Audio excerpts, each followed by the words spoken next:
Hi CBSE learners, I hope you all are doing good and taking good care of yourselves. Today we are going to solve computer applications additional practice paper theory. दो practice paper हर subject के CBSE ने आपको दिए हैं except for English and computer. इनके एक ही practice paper आया है, सो आप लोगों को it is going to help you a lot. Okay, so we are going to solve this question today. And ये कोड 165 वाले बच्चों के लिए है. प्लीज अपना देख के कि आपके पास आर्टिफिशियल इंटेलिजेंस है, कंप्यूटर एप्लीकेशन क्या है, उस हिसाब से इस पेपर की तैयारी करो.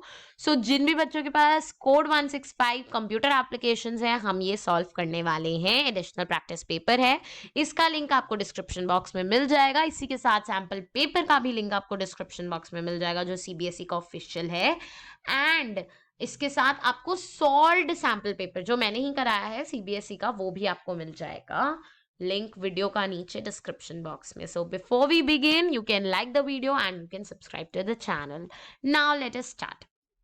So firstly, today in this video I'm going to discuss only the MCQ part, that is the first 10 questions. बाकी videos में मैं slowly बाकी के discuss करूंगी. So this is going to be part 1 of additional practice paper solving.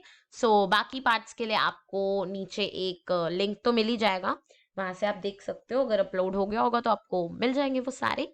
And next part में हम बाकी discuss करेंगे, बट अभी हम डिस्कस करने वाले हैं सेक्शन ए के first 10 questions, that is the MCQ questions, reasoning and searching next video में.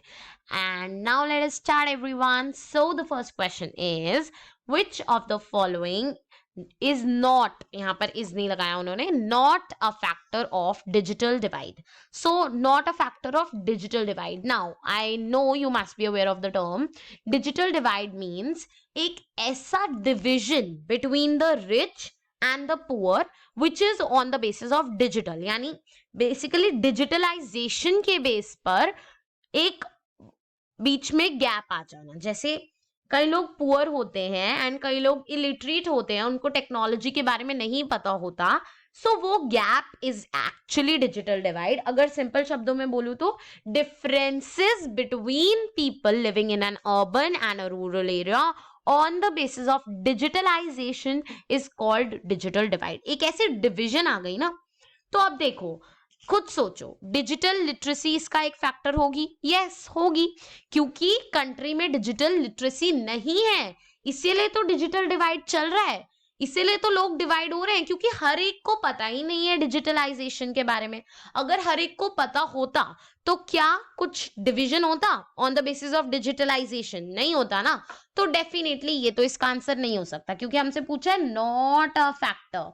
हमसे ये नहीं पूछा इज अ फैक्टर, हमसे पूछा है नॉट अ फैक्टर. तो हमें कोई ऐसा फैक्टर बताना है जो फैक्टर, मतलब बेसिकली हमें कुछ ऐसा बताना है जो फैक्टर ना हो डिजिटल डिवाइड का. तो फर्स्ट पार्ट तो है फैक्टर भाई, कि हाँ डिजिटल लिटरेसी नहीं है, इसीलिए डिजिटल डिवाइड हो रहा है. देन इकोनॉमिक इनइक्वालिटी, यस ये भी एक फैक्टर है. अब कई लोगों के घर में कंप्यूटर नहीं होता, कई लोगों के घर में लैपटॉप, यहाँ तक कि टच स्क्रीन फोन भी नहीं होता. That is why in economic उनकी स्थिति इतनी खराब है, उनकी economic condition is so bad, they are economically so ill that they cannot afford something to do the work of digitalization. So ये भी एक फैक्टर ही हुआ ना डिजिटल डिवाइड का. Next is technology gap. Yes this is also completely a factor, एक technology gap. अब खुद imagine करो कि आपके ग्रैंड पेरेंट्स को या मे बी आपके ग्रैंड पेरेंट्स को क्या यूज करना आता है उतने अच्छे से जितने अच्छे से आपको आता है? क्या वो आपके जितने फीचर्स आप यूज कर सकते हो, क्या सारे फीचर्स उनको यूज करने आते हैं? So the answer of most of you will be no, because technology gap है बीच में. सो सोचो कि आपके ग्रैंड पेरेंट्स को नहीं आता, तो जो अर्बन एरिया में है उनको नहीं आता, तो रूरल एरियाज को तो कैसे ही आता होगा. So technology gap is also a feature of digital divide. So इसका आंसर होने वाला है software licensing. Okay, software licensing. चलो नेक्स्ट क्वेश्चन देखते हैं. Next question is your that website https://digilocker.gov.in gov.in किसका होता है?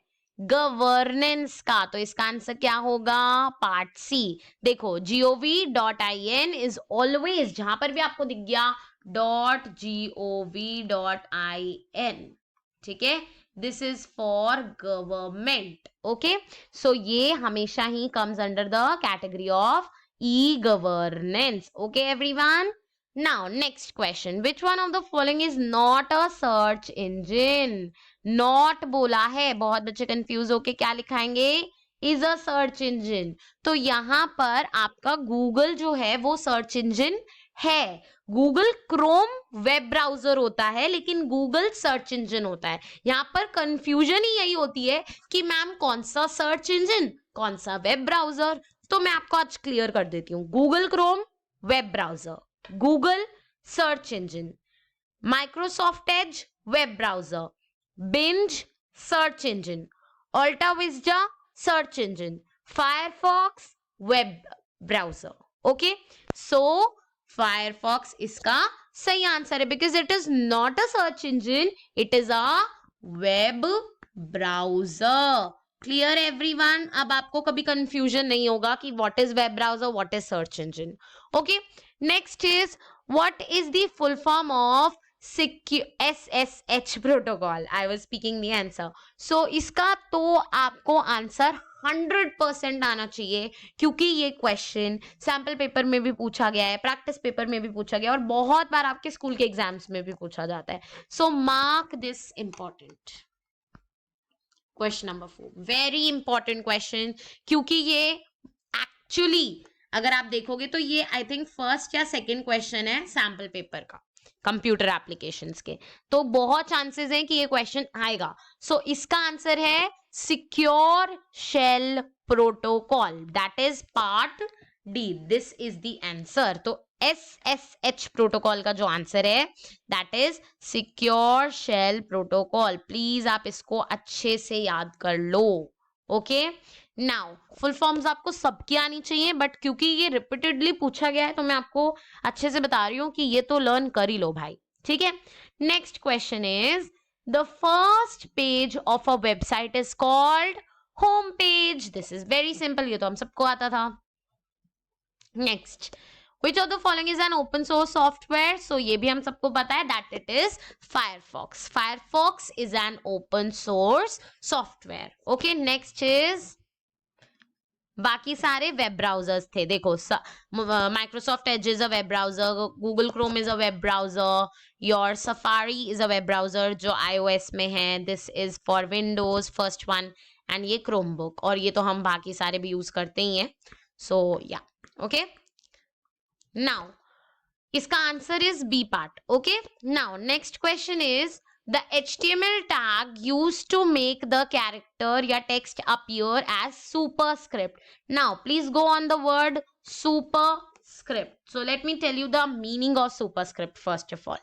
Superscript मतलब किसी भी नॉर्मल लाइन से ऊपर लिखना, जैसे कि x का स्क्वायर, y का स्क्वायर, z का square. So this is superscript, जैसे x का cube, this is all superscript. Now let me tell you the meaning of subscript. अब सबस्क्रिप्ट का भी मतलब बता देती हूँ। सबस्क्रिप्ट होता है नीचे लिखना, जैसे H2O, CO2। अब इसका याद करने का भी एक तरीका बताती हूँ। देखो सुपर मतलब ऊपर होता है हमेशा, सुपर मीन्स जो बड़ा है, राइट। सुपर मीन्स जो हमसे एक लेवल सुपीरियर है, बड़ा है, तो सुपर का मतलब हमेशा ऊपर लिखा जाएगा। तो सुपर यानी SUP, ठीक है, SUP हमसे बड़ा है, सुपर है। और सब यानी नीचे, ठीक है। अगर आपको सुपर याद रहेगा तो सब कभी नहीं भूलोगे, ठीक है। Now next is which HTML tag is used to create heading in a table? Heading in a table is TH, table heading, ठीक है। इसका मतलब ही होता है टेबल हेडिंग। कभी भी आपको टेबल के अंदर किसी भी चीज का जो वो है हेडिंग आपको बोल्ड में चाहिए, किसी भी कॉलम के जो अंदर आपने लिखा है उसकी बोल्ड चाहिए और मिडल में चाहिए, सेंटर में चाहिए, so it is going to be used. TH tag आप उसमें यूज कर सकते हैं, तो इसका आंसर होगा टीएच। इसका मतलब ही होता है table heading. Okay everyone, so इसका आंसर होगा TH, part D. Next is 9th question. So इसका आंसर बहुत बच्चे गलत करेंगे, तो मैं आपको अभी बता देती हूं। इसका answer extension of HTML file r.htm and .html दोनों, that is both A and B।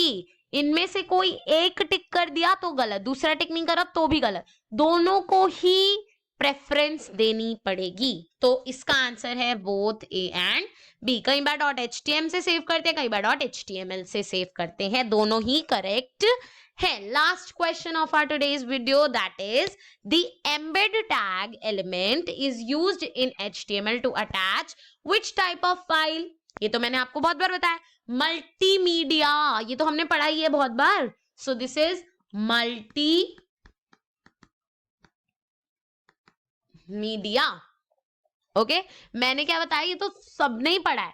सो इसका answer is going to be multimedia. Multimedia में क्या आता है, सभी आ जाता है, इमेज भी आ जाता है, वीडियो भी आ जाता है, ऑडियो भी आ जाता है। So this answer is multimedia, part D. So I hope this is clear to you all everyone. अब एक बार जल्दी से गो थ्रू कर लेते हैं, और प्लीज लिंक नीचे जाके आप चेक कर सकते हो अगर आपको प्रिंट आउट लेना है या कुछ भी ऐसा है। So go and check the link in the description box. First is which one of the following, इसका आंसर पार्ट डी है, इसका आंसर पार्ट सी है, इसका आंसर पार्ट डी है अगेन, इसका भी आंसर पार्ट डी है। एंड टेंशन मत लो, बिल्कुल सही आंसर्स हैं ये। This is answer part C, this is answer part B. हर एक की एक्सप्लेनेशन मैंने आपको दी है। इसका आंसर पार्ट डी अगेन, ये यहां से हटा देते हैं, no confusion. Then this is again D, this is again D, and this is also again D. So all these are mostly D, ठीक है। Okay, so yeah I will see you guys in the next video. And अब मैं आपको sample paper का भी नीचे link डाल दूंगी, सॉल्व सैम्पल पेपर की भी वीडियो आ चुकी है चैनल पर, go check it out. Bye, take care and practice well, all the best.